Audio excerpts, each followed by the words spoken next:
Hello, hope everyone's doing well. And today I'm going with the Effulgence for Eclipse event. This is the new Sakura Empire event that came out with the JP 6th anniversary. Overall, my thoughts on the ships are, except for one, really underwhelming. I'm kind of disappointed. I'm glad it's not all superpower creep, but I wish some of them had just slight changes, be a little bit better, or have a little interesting utility. But overall, other than the UR, I'm just kind of on this event. So, let's go over the ships. So first up is Unzen. She is the UR heavy cruiser this event, focus the event. If you do 200 pulls, you're guaranteed to get her, so that's nice.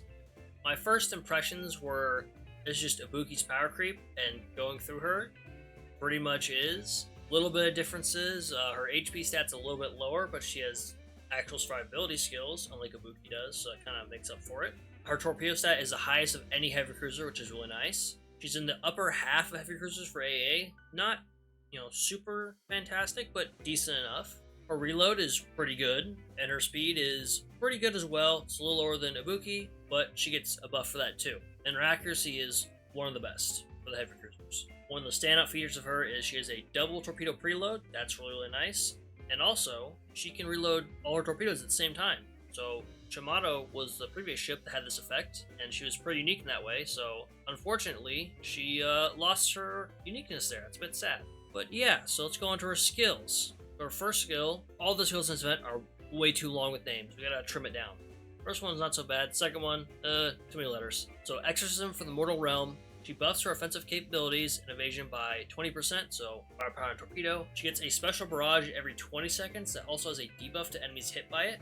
They do 10% less damage to Unzen only, so gives her a bit more survivability, lets her be a better tank, and with her, I feel like she's going to be the mainstay of torpedo fleets, because she's going to be more tanky, which they kind of lacked prior to, other than like Ibuki. And then she has a cross fleet effect, which is a special barrage that fires off, and then if there's a heavy cruiser in that fleet, increases all the heavy cruisers in that fleet's damage with HE ammunition by 7%. So not particularly fantastic.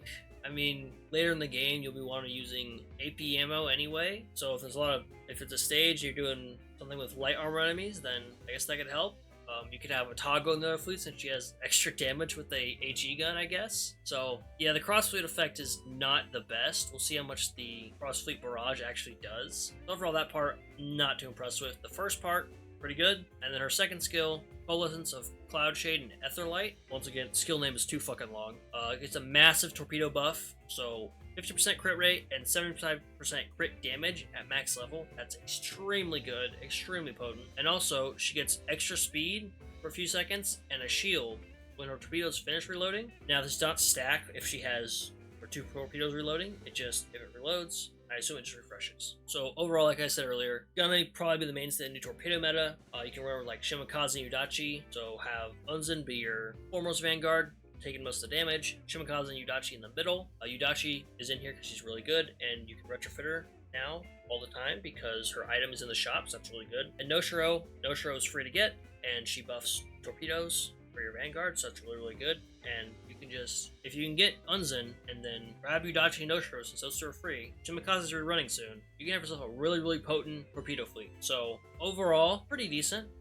Her low HP is kind of offset by her skills, but with the torpedo fleet, generally the strategy was just kill whatever is in front of you before it can kill you, and you don't have to worry about survivability.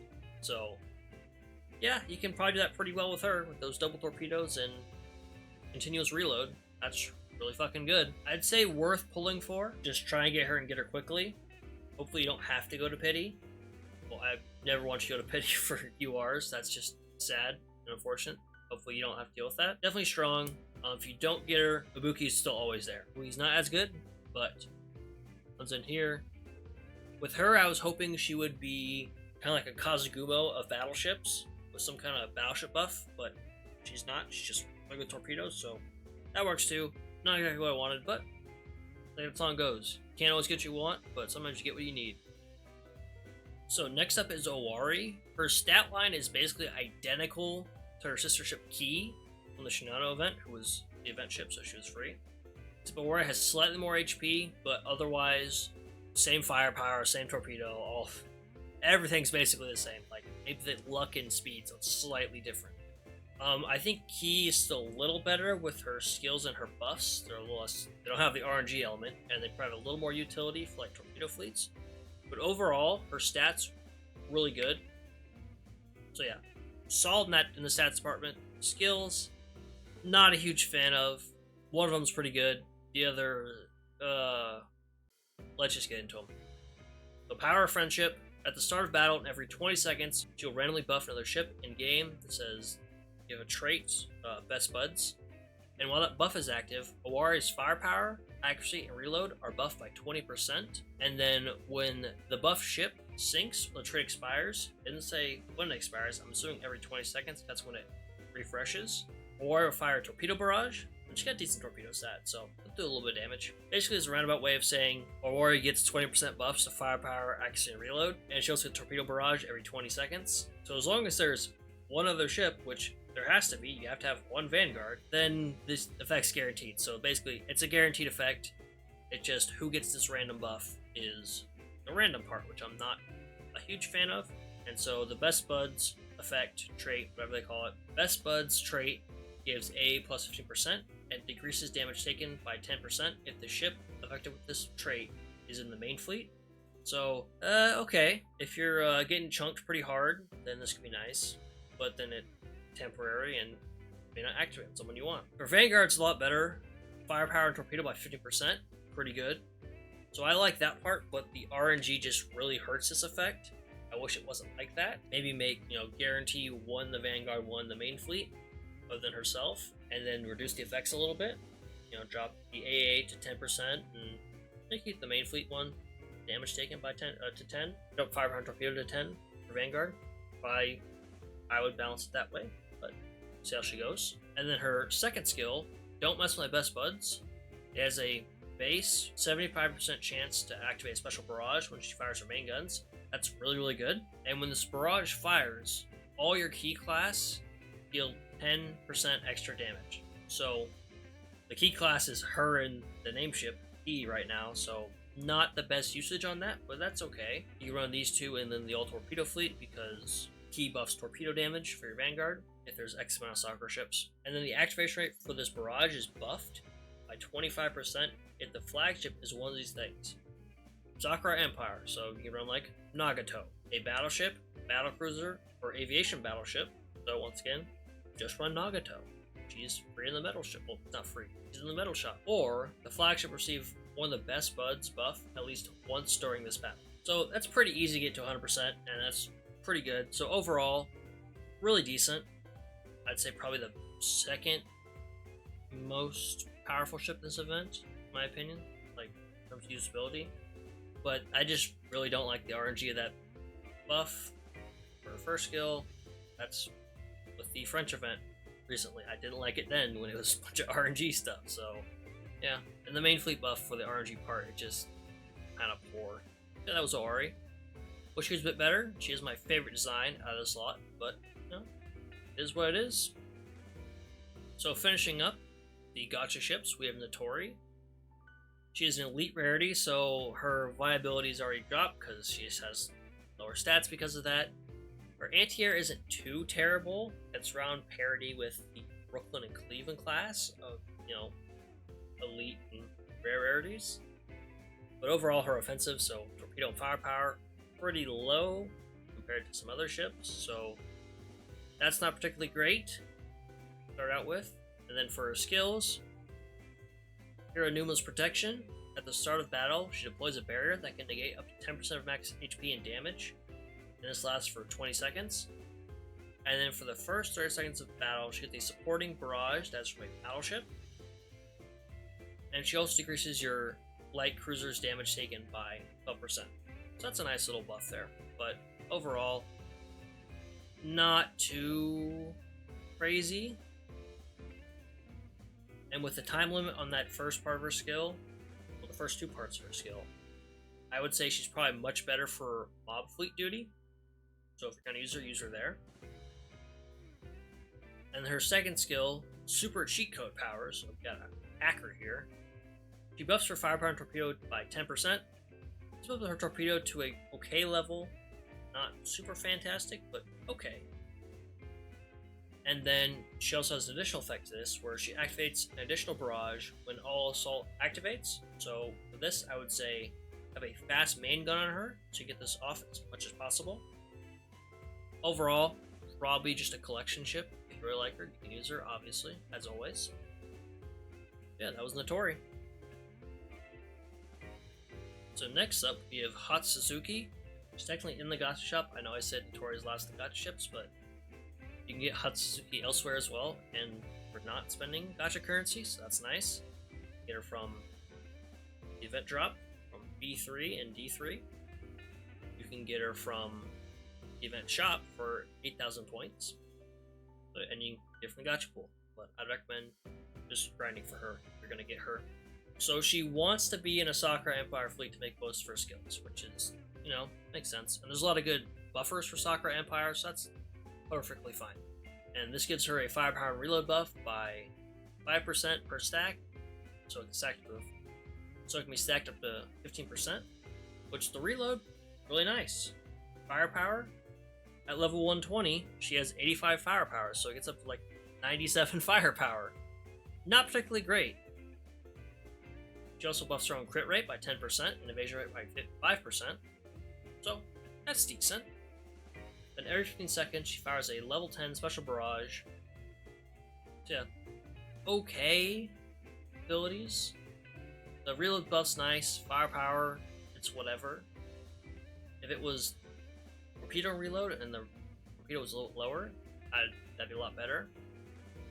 Yeah, firepower, not something I'd be too worried about on her. And so that skill was, as evening weaves, the moon sunders. Then her second skill, as leaves fall, geese take flight. Get some poetic skill names, still too long. It's a 10% evasion buff, and she takes 15% less damage from cruisers.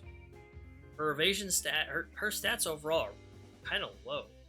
I mean, they're in par with her class, but like her evasion, her torpedo stats are really low for Sakura Empire destroyers in general. I was really surprised. Like her sister ships, Suzuki, Watsuzuki, they have similar stats, so it's just a feature of this class, I guess. So this buff with the evasion, the less damage taken, her survivability is already really low, so you probably don't want her to be an off tank. And then she decreases all their fleets in the. She decreases all the ships in the fleet's damage taken, excluding herself, by 5%. That's a nice little buff for the rest of the fleet. And once per battle, if she falls below 35% HP, she recovers 10% of her HP.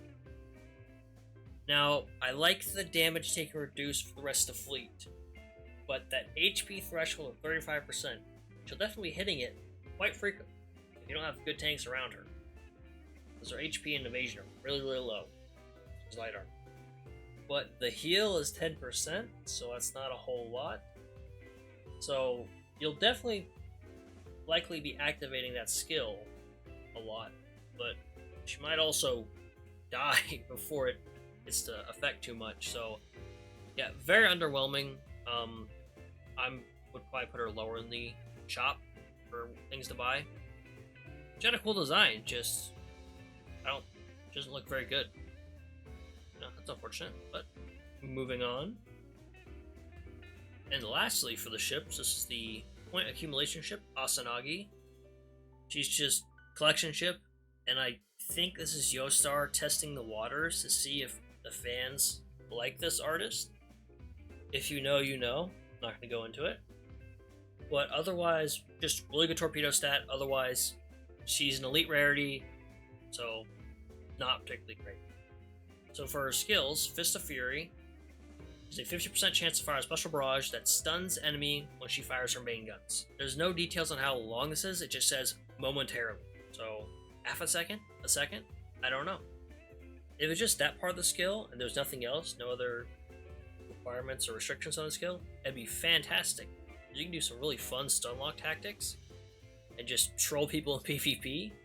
I guess you still can, but it has a 10-second cooldown, so that's quite a lot of time, so you can't just spam it with a really fast DD gun and to unlock people, which is a bit sad, but you know, balance has to exist, I guess. And her second skill, Old Reliable. Every 20 seconds, she will buff her own evasion, anti-air, and torpedo for 10 seconds, and also decreases your entire Vanguard's damage taken by 10%. Honestly, I like the skills of Asanagi better than I like Hatsuzuki. I feel like Asanagi might be a little better than Hatsuzuki, despite the rarity difference, which is a bit sad. So yeah, she got a potential fun gimmick, but it's kind of limited. And then rarity kind of hurts her a bit. But yeah, probably just a collection chip at this point. What should you pull? I would say Unzen is definitely worthwhile going for. After that, Owari is okay. You know, pretty decent battleship. If you don't have one just starting out, then obviously pull in this banner. Owari would be pretty decent for you. So Unzen. And especially Unzen, you can have other ships that work with her as well. And Owari, you can also grab Nagato. So, pretty good combination. Natori, if you want to go for collection, obviously grab her. If you like her design, grab her. But otherwise, you probably skip on her. Out of all the UR events we've had thus far, I would say this is definitely the one that you could probably skip the most. In terms of saving your cubes for potential ones. You also have Shimakaze coming up in a few weeks, months. They announced it's happening, so it's sometime in the near future. So yeah, overall, kind of underwhelmed by this event. These are the map props in terms of gear. I unfortunately do not have the ship props, but I assume it'll be Sakura ships. I know D3 and B3 will definitely drop Hatsuzuki, but other than that, I have no idea what the ship drops are. So I can talk about the gear. So for C1, you can grab the Tenzen. It's a good torpedo bomber. It's converging, so it's good for bosses. But you can get that elsewhere, so I wouldn't worry about farming that, and you'll get a lot less points. So probably don't farm that here. C2 is the Suisse, pretty good dive bomber. It's very fast, so it's good for timing like Arc Royal. But you can also get that elsewhere to farm. So probably second best in terms of gear to farm. And then the third one, D2, pretty decent torpedo for surface torps. So for your destroyers, put it on Unzen. Other than that, everything's kind of meh. Do not farm D1 for the confetti gun. It is trash. You can farm it for the elite rarity one. That's pretty decent. Battleships, good budget option. But the gold one, don't bother. It's not worth it. It sucks. I've tried to make it work. It does not. Alright, so this is the event shop and my general thoughts on what order you should grab things in. The gold stars are first priority, the red stars are secondary, and the green are tertiary, and after that, just kind of grab what you need. So the first thing you should buy absolutely is the gun. This CA gun is the best HE gun in the game. It's very good. You can pump the brake. You can use it on Zara. Gives good stats to give to Baltimore if you want, but Baltimore obviously changes to HP, as that's what your skill does. But Baltimore changes the gun's ammo to AP, so it's on that, so you can do something else for that. But, you know, good stats for that. Yeah, overall, best HE gun in the game for heavy cruisers. Yeah, very, very good. After that, the general blueprint designs. So you have the ones for the DRs and the PRs. So this is PR6 and below you can use them for. That's the top tiers. After that, cognitive chips and cognitive rays. Cognitive chips are used for getting chips to level 100. And then you get them to level... Cognitive chips are used for getting chips from level 100 to level 120. And the cognitive arrays plus cognitive chips for getting chips from 120 to 125. So definitely start grabbing some of those if you can. Last in this tier is Hatsuzuki. As I went over in her review section, I don't think she's very good, so I'd recommend farming for her. If you absolutely can't get her, then grab her from the shop. And if you really like her anyway, just grab her here. Without having to farm and bang your head against the wall because you aren't getting her. After that, go on the tertiary tier. The super rare cat boxes. Try and get you some good cats. they give pretty good buffs if you can get good ones, like Flame's Aggression. And then coins and oil, always nice to have. And after that, you can get like the gear upgrade parts. Those are pretty good. If you're starting out, you can grab like a tech pack, so you can get some good gear from there. Grab the elite cat boxes, that way you can have some fodder and some secondary cats to use. The augment modules, those are nice, but not super high priority. And then the gear skins, if you really like the skins this event, the yokai theme, grab those. An Oxycola or the dorm. Yeah, so first priority, get that gun. Then the PR stuff. After that, just whatever you need. So that was my first impressions and kind of review of the Sakura Empire event. Let you know what's going on. Let me know what you think of the ships. Who's your favorite? Which skin you like the best out of the ones? I know I should ask this when I showed off the skins, but you know, you can tell me here. Who are you most excited for using? If you think I'm wrong about a ship, let me know. And that way more people can find out, you know, another opinion on them. And yeah, if you found it useful, leave a like, subscribe. If you think someone else can find it useful, share with them. Thank you for watching. Hope you enjoyed, and I'll see you next time. Bye-bye.